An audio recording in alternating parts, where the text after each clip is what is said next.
Olá, pessoal! Eu espero de verdade que todos vocês estejam bem, aproveitando esse período de quarentena para poderem estudar, revisar os assuntos que foram vistos em sala de aula, não só os assuntos de ciências, mas todos os outros, tá certo?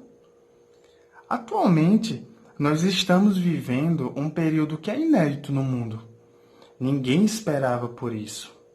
A nossa rotina ela foi totalmente modificada. Tudo que era comum para a gente deixou de ser, né? Pelo menos no sentido de sair para todos os lugares, abraçar o pessoal, ter esse contato físico. Infelizmente, nesse momento, não estamos podendo ter isso. Entretanto, nossa vida tem que continuar, né? E principalmente para vocês que são estudantes, vocês não podem ficar sem aula. Por isso, iremos trazer aqui algumas videoaulas, tá? Inicialmente, revisando o que já foi visto em sala de aula, tá certo? E o primeiro assunto vai ser a introdução da química. Como vocês estão no nono ano, e se vocês se recordam, vocês sabem que a ciência do nono ano ela vai ser dividida em química e em física, tá certo? E hoje iremos relembrar um pouquinho sobre a química. A química, pessoal, nada mais é do que a ciência que estuda a matéria e as suas transformações. Ou seja, é a ciência que estuda tudo que existe. Por que eu digo isso? Se vocês lembrarem o que é matéria, foi explicado em sala de aula, matéria nada mais é do que tudo que ocupa lugar no espaço e que tem massa, não é? Então, quando eu falo, por exemplo, de uma árvore, ela possui massa e ela ocupa um lugar no espaço, logo ela é uma matéria. A mesma coisa com a água, a chuva, com os animais, tanto um peixe quanto qualquer outro animal que exista. Então, tudo isso possui massa e ocupa um lugar no espaço. Logo, é uma matéria. Tá certo? Então, matéria tem volume e tem massa. Quando eu falo de massa, eu estou falando da quantidade de matéria que um corpo tem. Eu estou falando basicamente da quantidade de matéria que o peixe tem, a quantidade de matéria que uma árvore tem, ou a quantidade de matéria que a água tem. E quando eu falo de volume, pessoal, é o local que ele ocupa, entende?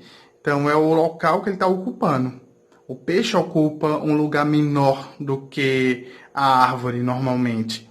E a água, dependendo da quantidade, pode ocupar um espaço maior do que o peixe ou um espaço menor, não é? Dependendo da quantidade. E só lembrando que matéria é tudo que ocupa lugar no espaço. Ou seja, tudo que tem massa e ocupa lugar nesse espaço. Já quando falamos sobre as transformações da matéria, que a química também estuda, é importante lembrar que estamos falando sobre as modificações que essa matéria ela vai ter. Pode ser uma transformação de estado, por exemplo, um estado líquido, gasoso, sólido. Pode ser um outro tipo de transformação, uma mistura de substância, tá certo? Aqui eu trouxe um exemplo para vocês verem. Aqui eu tenho a molécula da água, né? Que é o H2, ou seja, duas moléculas de hidrogênio e uma molécula de oxigênio, que dá origem à água que nós conhecemos. Aqui é a molécula da água. Quando eu tenho várias moléculas da água, significa que eu posso ter, por exemplo, a água em diferentes estados.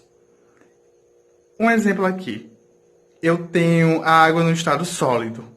Então, eu tenho um monte de moléculas da água, né? Vários H2Os aqui.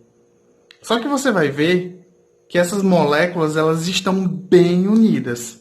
Então, quando a água ela está sólida, ela está congelada, significa que as moléculas estão unidas. Não só a água, mas qualquer substância rígida, dura, sólida. Significa que as moléculas estão muito juntas, tá certo?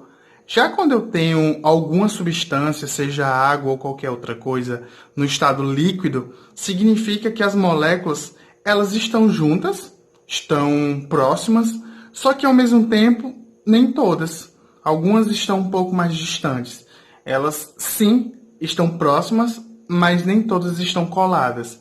E isso dá aquele movimento de fluidez da água, tá certo? E quando falamos sobre o estado gasoso, que algumas substâncias podem apresentar, significa que as moléculas elas estão próximas, mas elas não estão coladas. Ou seja, elas estão respeitando a quarentena, elas não podem se tocar, tá ok?